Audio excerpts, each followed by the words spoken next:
เขามาฮอดบนอะไรยังก็เอิญยังวะสูงนี่ไปพัดลมใหญ่ เอามาเบิ่งจุดชมวิว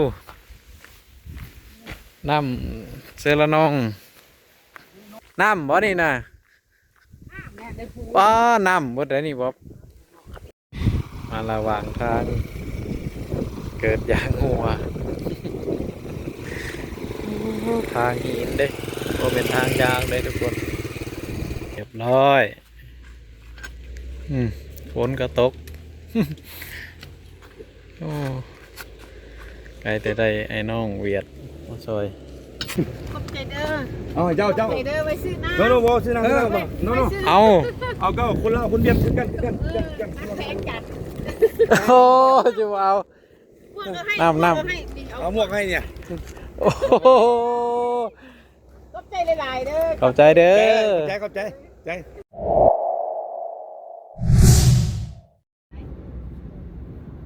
สบายดีทุกคนอยู่กับจ่องบ่าวแดงพากินพาเที่ยวอีกเลยเนาะ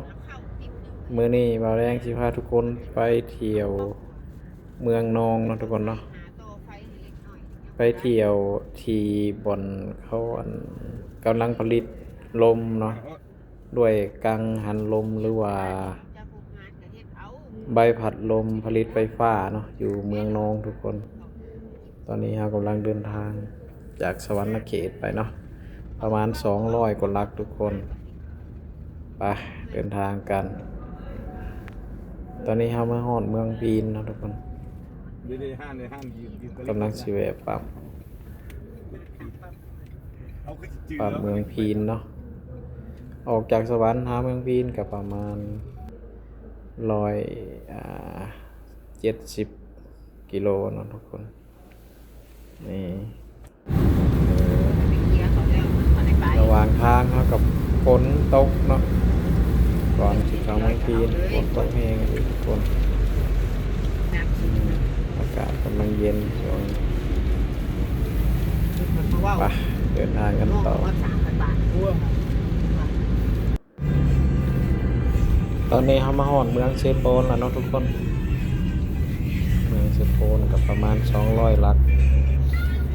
แต่สวรรณเขตมาเนาะนี่บรรยากาศเซโปนเจริญหลายเนาะทุกคน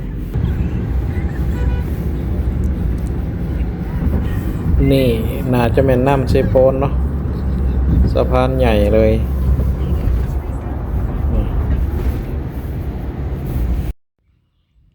เอาตอนนี้มาฮอดทาง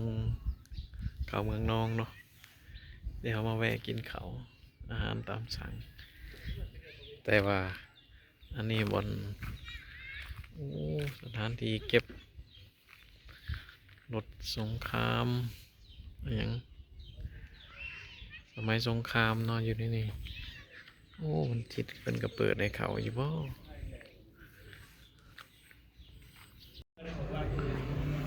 เปิดว่าเปิดทุกมื้อเนาะทุกคนไปสิมาเที่ยวก็สามารถมาได้ทุกมื้อเนาะเป็นหอพิพิธภัณฑ์สมัยสงครามรถเกาะรถถังเป็นยนต์มีมัดเนี่ยโอ้มีเวลาได้เนาะสิพาทุกคนเข้าไปเบิ่งนี่รถเกาะรถถัง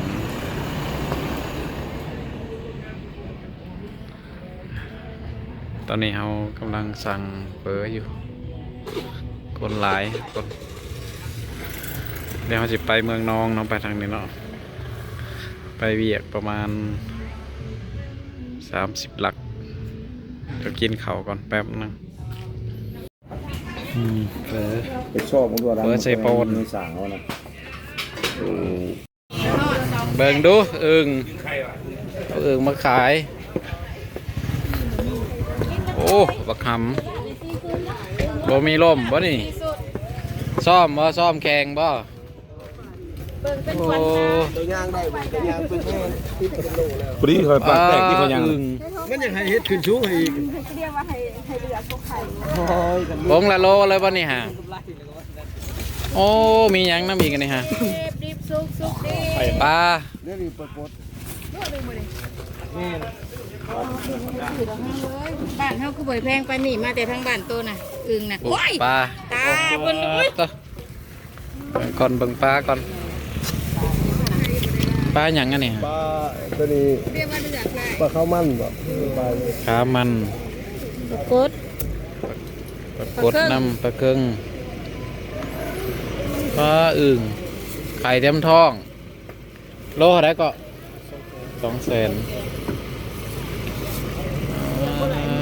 กระต่ายเองวะเนี่ย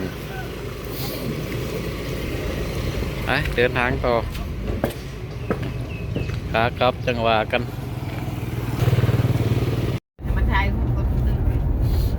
โอ้หัวเก่าได้มัน โอเคมีละสิหาที่กระเป๋า โอ้ เลย สะพานเก่าเพิ่นยังใช้อยู่เนาะ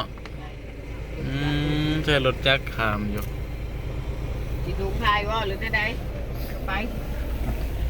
ไปลงกันได้ได้ละจำ ปลา ได้ ไว้น้ำเจ้าเลยปลาไว้น้ำเจ้าเลย เราเป็นเคยทาย กว่าแต่สมัยสงครามคุณบ่จัก ไม่รอเลยหานี่นั่งเห็ดนะ ตัว ฝรั่งกิน แต่ฝรั่งเห็ดเนาะ เวลากลับมาน่ะต้องดูถึงเป้าหมายเรียกก่อนแล้วเรียกยังมาเลย เอาทุกคนเอามาหอดบนอะไรยังก็เอิญยังวะสูงนี่ไปผัดลมใหญ่ โอ้อยู่เมืองนองเด้อนี่เด้ออยู่เมืองนองเป็นบริษัทลาวเวียดนี่แหละเนาะโอ้กำลังตั้งหลายเสาแล้วได้นี่ถูกเรียงรายไปเลย1เนาะ1 2 3 4เสาแล้วโอ้วันนี้อากาศดีขนาดฝนก็กำลังตก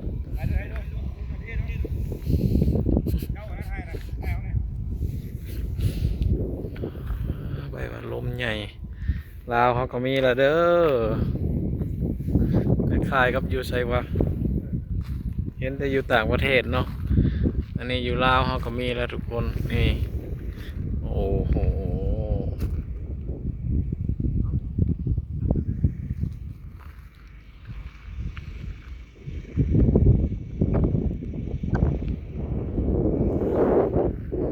ลาวเขาก็มีแล้วเห็นแต่อยู่ในหนังไม่เห็นของจริงโอ้ออกจากเมืองนองมากะประมาณ30-40 กิโล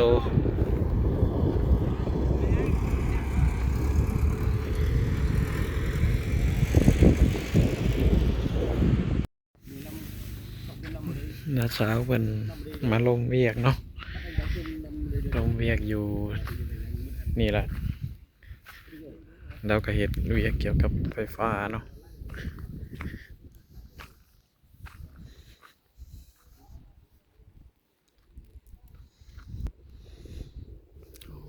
อากาศดีเนี่ยทุกคน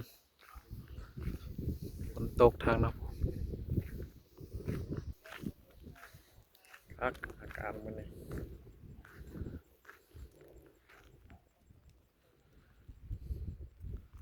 แล้วเพิ่นก็สิเปิดแล้วบ่อู้แล้วตัวนี้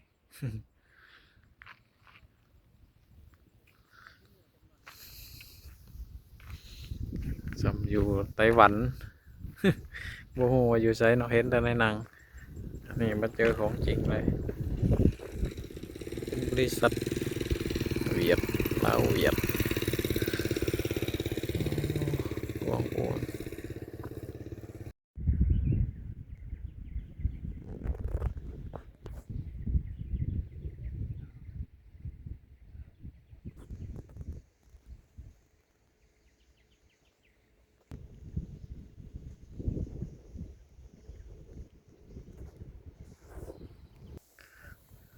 ทุกคน ก็ประมาณนี้เนาะเดี๋ยวเป็นกำลังสี่ก่อสร้างกำลังตั้งอีกหลายเสาเลยเนาะเดี๋ยวมีเราจะมาอัปเดตเดี๋ยวเราจะไปแวะใจกันเบิ่งกันอีกทีหนึง มันยืนอยู่ที่เล่นมันจริง โอ้ยมันอยากดูหาพอเลยเนาะ โอ้ตูฟอร์จูน ๆ น่า จากนี่ก็บอกพี่ยืนอยู่นี่ มาแบบ AI บ่ มุมนี้สัดแจ๋วเลยโอ้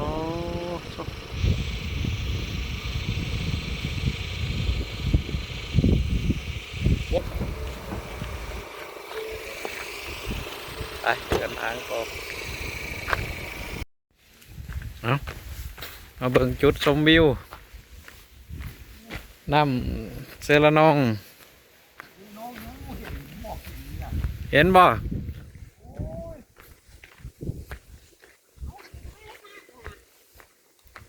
น้ำบ่นี่นะป้าน้ำบ่ได้นี่บ่โอ้ที่แท้น้ำไปทางหลัง ให้ไปดูแล้วพอเด้อเซรานองเด้อเด้อ เซรานองเซรานอง เมืองนองเซรานองเซรานอง แกงลิ้นแกงลิ้น เซรานอง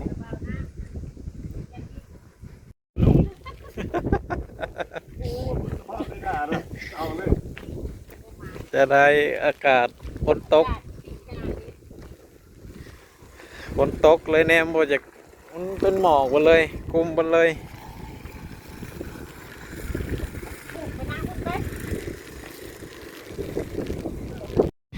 มาระหว่างทางเกิดยางหัว ทางหินเด้บ่เป็นทางยางเลยทุกคนภูหินบ่เป็นภูยางเนาะยางกลางทางเลย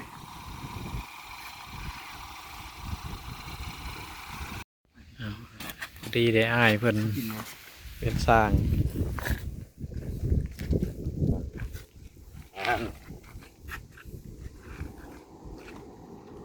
เอารถเข้านี่เอารถเข้านี่ พอดีเพิ่นกายมาพอดีรถจักรเพิ่น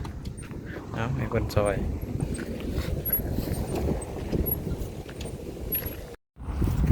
ได้อ้ายเวียดเพิ่นมาซอยพอดีกายมาพอดีนำหลังมาพอดี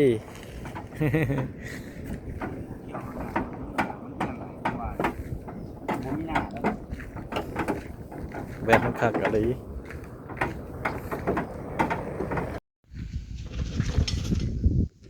ตนาโรงเรียนประถมสมบูรณ์ประจะเตียน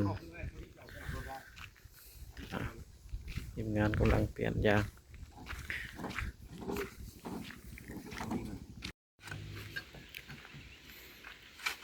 เรียบร้อยฝนก็ตก โอ้ไกลแต่ได้ไอ้น้องเวียดมาซอย รอจะลุ่มแล้วบ่ล่ะ เรียบร้อย ขอบใจเด้อ เอาให้เจ้า ขอบใจเด้อไว้ซื้อน้ำ โนซื้อน้ำโน เอา เอาก็คนละคนเบียดกัน น้ำแพงจัด โอ้จะเอา พวกก็ให้ น้ำ พวกก็ให้ เอาหมวกให้เนี่ย โอ้โห ขอบใจหลายๆเด้อ ขอบใจเด้อ ขอบใจใจ เออ โอ้เราขอบ ไปหลาย เนาะ ขอบใจหลาย ใจหลายใจดีดี เอาก็คือ อันไหนจนแล้วบอเงินกินน้ำกินได้ ได้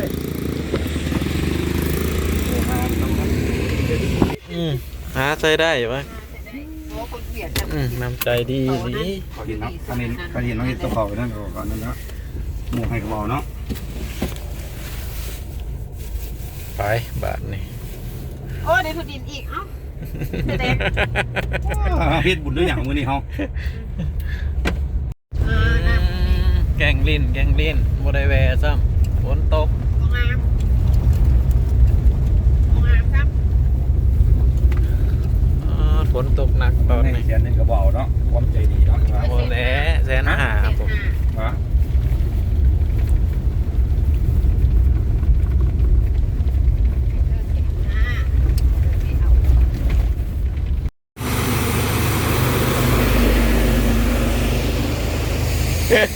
ว่าจนจะเทือนรถใหญ่เมื่อกี้นี่ขากลับได้มีโอกาสมาถ่ายอยู่สะพานตอนนั้นเป็นหัวเก่าเนาะน้ำหยังเกาะนี่ ยืมซื้อน้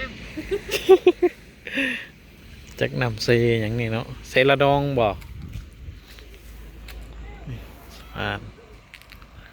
โอ้เขายังใส่อยู่ด้วยนี่สะพานเก่า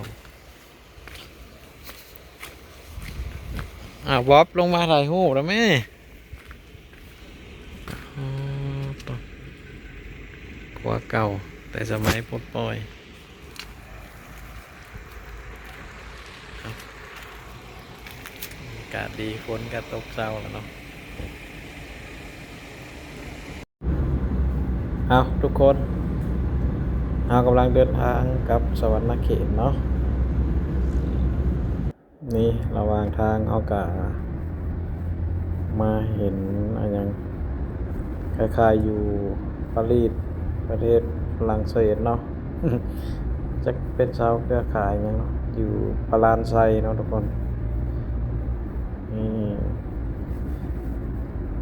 แมมเห็นมาแต่ไกลเลยเนาะวัดใหญ่หนึ่งนี่เอาทุกคนกับประมาณนี้เนาะฝากติดตามนี่เด้อไปแล้วบ๊ายบาย